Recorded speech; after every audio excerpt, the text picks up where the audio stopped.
Hello everyone, welcome to अड्डा 24/7 class 9th and 10th YouTube channel. Exams अब आप लोग के नज़दीक आ रहे हैं। टेक्निकली और प्रैक्टिकली अगर आप ये मेरी बात समझते हैं तो आप लोगों के पास मैक्सिमम अब 30 डेज का टाइम बचा हुआ है। और मैं ये बात बहुत अच्छे से जानता हूँ, आप सभी को एंजाइटी भी हो रही है, आप सभी को टेंशन भी हो रही है कि एग्जाम्स कैसे होने वाले हैं, कैसे उनकी तैयारी करी जाए। अगर आप मैथ्स पढ़ने बैठते हो तो आपको टेंशन होती है साइंस की। साइंस शुरू करते हो पढ़ने के लिए तो आपको एसएसटी के मैथ्स दिमाग में चलते हैं। तो इन सभी चीजों को अगर आपको दूर करना है तो बच्चों एक आप लोग को प्लानिंग बनानी पड़ेगी, एक स्ट्रैटेजी आप लोग को फॉलो करनी पड़ेगी। ये टाइम जो है ये क्रूशियल टाइम है, इसको आप लोगों को फुल फॉर्म में यूटिलाइज करना है। तो क्या स्ट्रैटेजी हम अपनाएं, क्या प्लानिंग हम करें कि जिससे इस 30 डेज के अंदर मैं मैक्सिमम 40 में से 40 मार्क्स स्कोर कर सकूं। तो आज के सेशन में मैं आप लोग को यही स्ट्रैटेजी, यही प्लानिंग आप लोग को बताने वाला हूं। तो देखो हमारे पास बचा कितना टाइम है 30 डेज का। 30 डेज यानी कि सर कहें तो 1 मंथ। एक महीने में कितने वीक्स हैं कि सर उनको थोड़ा छोटे छोटे पार्ट्स में हम डिवाइड करके सोचते हैं ना कि सर कितने वीक्स हैं। 4 वीक्स हैं। एक वीक में हम देखें तो एक वीक में कितने डेज होते हैं सर? 7 डेज होते हैं। तो क्यों ना इन पर वीक हम कुछ ना कुछ अपने छोटे छोटे से टारगेट लें और उनको कवर करते चलें। जैसे अगर एक डेली रूटीन की बात करूं तो आप अब तो सर फाइनल टच देना है अपनी स्टडीज को। फाइनल अब हमें तैयारी करनी है। तो अब तो आपसे मांग सकता हूं कि हाँ आप लोग हर एक students at least 6 hours a day तो दे सकता है। मैं तो ये मिनिमम रिक्वायरमेंट बता रहा हूं। इतना तो करोगे ना कि अब तो कम से कम 6 घंटे पढ़ाई करोगे ना, तो उस 6 घंटे को आपको कैसे डिवाइड करना है अपने सब्जेक्ट्स के अकॉर्डिंग, तो वो चीज मैं आप लोगों को बताता हूं। तो सबसे पहले आप लोग के सामने एक ये मैंने तैयार किया, ये अपने अकॉर्डिंग मैंने तैयार किया है। आप इसमें थोड़ा बहुत अपने अकॉर्डिंग चेंज भी कर सकते हैं। जैसे 2.5 आवर्स यानी कि 2.5 घंटे का टाइम डेली आपको मैथ्स को देना है। मैथ्स इसलिए डेली क्योंकि मैथ्स मांगती है प्रैक्टिस। जितनी आप प्रैक्टिस करोगे उतना ही आपको मैथ्स के अंदर परफेक्शन आएगा। तो मैथ्स प्रैक्टिस मांगती है, जितनी प्रैक्टिस आप करोगे, प्रैक्टिस अब डिफरेंट हो सकती है। NCERT exemplar, sample paper, important question, previous year questions, सबको आपको प्रैक्टिस करना है। ठीक है। देन उसके बाद आप डेली 2 आवर्स अपने डिवोट करो साइंस। एक दिन साइंस के लिए, एक दिन एसएसटी, अल्टरनेट डेज में। अब किसी की तैयारी अगर मैथ्स में ज्यादा अच्छी हो रखी है तो वो अपना एक्स्ट्रा टाइम जो बच रहा है मैथ्स का वो साइंस या एसएसटी में दे सकता है, अगर या फिर अपने लैंग्वेज वाले सब्जेक्ट के अंदर दे सकता है। तो डिफरेंट अपने अकॉर्डिंग थोड़ा बहुत आप इसमें चेंज कर सकते हो। बट एटलीस्ट अगर मैं देखूं तो पूरे दिन का कितना टाइम मांग रहा हूं आप लोग से? Only 6 hours. 6 आवर्स का टाइम। अब इस ड्यूरेशन में पढ़ना क्या क्या है कि सर 4 वीक्स हैं हमारे पास। तो 4 वीक्स में मैं डेली मैथ्स में क्या पढ़ूं, साइंस में क्या पढ़ूं, हिंदी और ये जो लैंग्वेज वाले सब्जेक्ट्स हैं, ऑप्शनल सब्जेक्ट्स, इनमें क्या क्या पढ़ूं।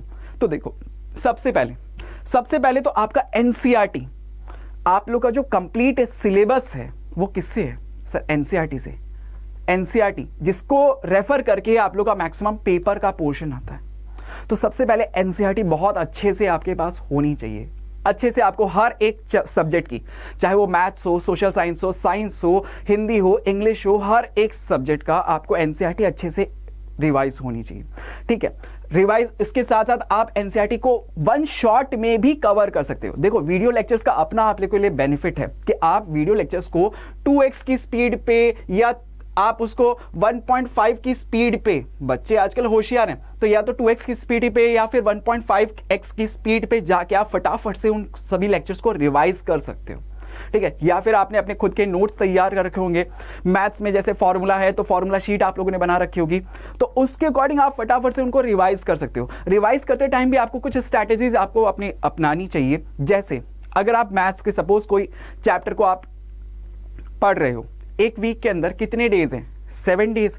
मैथ्स में इस बार चैप्टर कितने आ रहे हैं? 7 चैप्टर। तो एक चैप्टर को एक दिन अगर मैं रिवाइज कर दूं तो, लेकिन ऐसा भी नहीं है कि रिवाइज करने में मैं पूरा 2.5 आवर्स का जो टाइम है वो पूरा का पूरा 2.5 घंटे का पूरा टाइम मैं रिवाइज करने में ही लगा रहा हूं। नहीं, ऐसा नहीं करना है आपको। जैसे आपने सपोज क्वाड्रेटिक इक्वेशन आपका चैप्टर है, आपने उसमें एक्सरसाइज खोली 4.1, आपने कहीं ना कहीं उसके सॉल्यूशंस आपने पहले प्रैक्टिस में कर रखे होंगे। जिन्होंने नहीं कर रखे हैं उनको तो एनसीईआरटी पूरे चैप्टर वाइज करनी ही पड़ेगी। अब आप एक दिन में 2 वीडियो 3 वीडियोस देख के आप उनको फटाफट से कवर कर सकते हैं। जिन्होंने कर रखी है तो वो इसको स्किप करते हुए 1 शॉट पे जाएंगे। वन शॉट वीडियोस पे जाएंगे, वन शॉट को 1.5 या 2x की स्पीड पे फटाफट से आप उसको रिवाइज कर सकते हैं। रिवाइज करते समय आपको क्या करना है, जैसे आपने सपोज कोई एक्सरसाइज खोली और उस पर जो क्वेश्चंस आप अटेम्प्ट करो, सारे क्वेश्चंस लाइन बाय लाइन नहीं करने, जो क्वेश्चंस आपने अटेम्प्ट किए उस पर सपोज आपने मार्क कर दिया स्टार, तो नेक्स्ट टाइम जब आप उसको रिवाइज करने जाओगे तो जिस पे स्टार मार्क है उस क्वेश्चन के ऊपर, आपको पता लग गया कि अच्छा ये क्वेश्चन तो मैंने पिछली बार अटेम्प्ट किया था, ठीक है, तो इस बार उस क्वेश्चन को स्किप करते हुए आप दूसरे क्वेश्चंस पे अटेम्प्ट करो, दूसरे क्वेश्चंस की प्रैक्टिस कर लो, उनको रिवाइज में ले आओ, ठीक है। और अगर प्रैक्टिस करते समय अगर कोई क्वेश्चन आपको लगे कि ये क्वेश्चन तो थोड़ा डिफिकल्ट है, ये अपने आप में थोड़ा सा डिफिकल्ट क्वेश्चन है या थोड़ा हट के क्वेश्चन है, या ये क्वेश्चन मेरे से नहीं हुआ, तो उन क्वेश्चंस के ऊपर कुछ और मार्किंग कर लो कि सर जैसे मैंने उस पर डबल स्टार लगा दिया।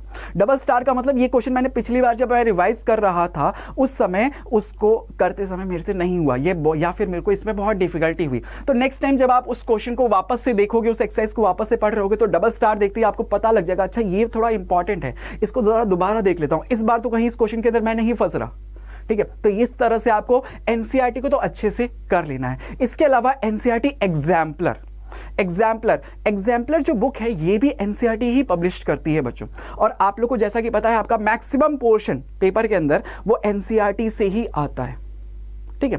तो एनसीईआरटी के साथ साथ एनसीईआरटी एग्जाम्पलर जिन सब्जेक्ट्स के आपके पास अवेलेबल है, चाहे वो मैथ्स है या साइंस है, तो एग्जाम्पलर के क्वेश्चंस भी अच्छे से आप लोग प्रैक्टिस कर लीजिए, ठीक है। देन इसके बाद और एक्स्ट्रा में आपको क्या क्या करना है कि सर इन सब से ही काम नहीं चलेगा, practice makes a man perfect. तो इसके अलावा आप लोग को और क्या क्या करना है कि sir important questions, chapter wise important questions, previous year questions को लगाओ। प्रीवियस ईयर क्वेश्चंस क्यों कह रहा हूं, क्योंकि प्रीवियस ईयर क्वेश्चंस के जरिए जब आप प्रीवियस ईयर के पेपर्स आप करोगे, और जब पेपर्स आप करते हो अगर आपके लिए बेनिफिट और ज्यादा हो जाएगा, देखो प्रीवियस ईयर के पेपर्स करना बहुत अच्छा है, लेकिन उनके लिए बेनिफिट तब ज्यादा होगा अगर आपको प्रीवियस ईयर के क्वेश्चंस चैप्टर वाइज मिल जाएं, कि आपका जो भी चैप्टर है अगर आपको उस चैप्टर के प्रीवियस 5 ईयर्स में जितने क्वेश्चंस पूछे गए उन सभी को आप एक साथ देख लो, जिससे आपको पता लग सके कि अच्छा ये चैप्टर है मेरा, तो इस चैप्टर में से 1 मार्क्स का क्वेश्चन किस टाइप का बन रहा है, 2 मार्क्स का क्वेश्चन किस टाइप का बन रहा है, 3 मार्क्स का क्वेश्चन किस टाइप का बन रहा है, 4 मार्क्स का क्वेश्चन अगर लेंदी वाला क्वेश्चन आएगा तो वो किस मार्क्स कितने, वो कैसा बनेगा, किस टॉपिक में से पूछा जा रहा है इस चैप्टर के अंदर से। तो आप उन चीजों को एनालाइज करो, उन चीजों को आइडेंटिफाई करो, जिससे आप अब की बार जो आपका पेपर होगा उसका एक आप बेस बना सकते हो कि मुझे पता है कि अगर अर्थमेटिक प्रोग्रेशन है या क्वाड्रेटिक इक्वेशन चैप्टर है तो उस चैप्टर में से 1 मार्क्स का क्वेश्चन अगर बनने वाला है तो वो कैसा बनेगा, अगर 4 मार्क्स का क्वेश्चन आने वाला है तो वो कैसा बनेगा। वो सब आपको आइडेंटिफाई होगा किससे, प्रीवियस ईयर क्वेश्चन से। साथ ही इंपॉर्टेंट क्वेश्चंस जो रेफरेंस बुक्स हैं अगर आप यूज करते हो तो उनको उन रेफरेंस बुक्स के जरिए भी आप इंपॉर्टेंट क्वेश्चंस की प्रैक्टिस कर सकते हो, ठीक है। इन सब के साथ साथ फिर आप लोग को मॉक पेपर और सैंपल पेपर वो जो सीबीएसई आप लोग के लिए इस बार टर्म 2 के एग्जाम्स की प्रिपरेशन के लिए आप लोगों के लिए सैंपल पेपर जारी करिए, ठीक है, वो सैंपल पेपर। साथ ही इसके अलावा जितने आपको मॉक पेपर्स मिलते हैं उनको आपको सॉल्व करना है, ठीक है। जितने मॉक पेपर्स लास्ट वीक जो आपके पास 4 वीक का टाइम है, इनमें से लास्ट वीक को तो आप कम से कम एटलीस्ट मॉक पेपर के लिए कंप्लीट मॉक पेपर के लिए रखो कि हाँ मैं और कोशिश करो अगर आप पर वीक हर एक सब्जेक्ट का एटलीस्ट एक मॉक पेपर, बाकी के 3 वीक के अंदर अगर आप एक मॉक पेपर भी आप लगा लेते हो ना तो आपको प्रैक्टिस होगी। मॉक पेपर से क्या होता है कि अगर आपने एक टाइमर मोबाइल के अंदर, अब व्हाट्सएप टेलीग्राम ये सब चलाना थोड़ा कम करो, उस मोबाइल का यूज करो उसमें टाइमर सेट करने के लिए, उसमें टाइम सेट करके रखो, उसमें देखो कि इस गिवन टाइम के अंदर जो मेरा पेपर का टाइम है क्या उस पेपर के अंदर मैं ये क्वेश्चंस पूरा मॉक पेपर सॉल्व कर पा रहा हूं। तब आपको पता लगेगा कि एग्जाम के ड्यूरेशन में क्या मैं सॉल्व कर पाऊंगा। तो वो फील लेने के लिए जरूरी है कि आप मॉक पेपर्स की प्रैक्टिस करें। जितने मॉक पेपर्स लगाओगे हर एक सब्जेक्ट के तो आपको पता लगेगा आप कहां लिखते समय आप देख रहे हो कि उससे अकॉर्डिंग, जैसे आप ऐसा ही सोच के लिखो पेपर के अंदर, आप जब मॉक पेपर्स की प्रैक्टिस कर रहे हो तो ऐसा ही सोच के लिखो कि ये एग्जामिनर चेक करने वाला है, और फिर उसको खुद से एनालाइज करके देखो कि हाँ क्या मैंने इस स्टेप में अगर मैं ऐसा नहीं करके इस तरह से लिखता तो और अच्छा होता। ये प्रैक्टिस से ही आएगी। जब तक आप प्रैक्टिस नहीं करोगे तो जो एग्जाम आप फाइनल एग्जाम्स देने वाले हो ना, उस फाइनल एग्जाम की जब तक प्रैक्टिस नहीं करोगे ना और वो प्रैक्टिस होगी मॉक पेपर से, तब तक आप में परफेक्शन नहीं आएगा। कोई क्वेश्चन का आंसर है, अब अगर आप मैथ्स की ही बात करूं, कोई फॉर्मूला आप यूज कर रहे हो, अगर सपोज क्वेश्चन को सॉल्व करते समय मॉक पेपर आप जब सॉल्व कर रहे हो, आंसर शीट के अंदर आपने क्वेश्चन का फॉर्मूला नहीं लिखा तो मार्क्स एग्जाम में तो कट जाएंगे। तो यहां पे अगर आपने वो चीज एनालाइज कर ली तो आप इंप्रूव कर पाओगे एग्जाम्स के ड्यूरेशन में, ठीक है। तो ये सब आप लोग को प्रैक्टिस करनी है। अब अगर आप ये सोच रहे हैं कि ये सब मुझे एक जगह ऐसा जहां पे मुझे ये मिल जाए, तो वो रास्ता भी आपको बता देता हूं, ठीक है। इस वीडियो के डिस्क्रिप्शन में आपको सारे लिंक मिल जाएंगे। अगर एनसीईआरटी आपको चैप्टर वाइज अभी तक आप लोगों ने नहीं पढ़ी है तो चैप्टर वाइज कंप्लीट प्लेलिस्ट आप लोगों के लिए तैयार है, वीडियो के डिस्क्रिप्शन में उसका लिंक दिया हुआ है।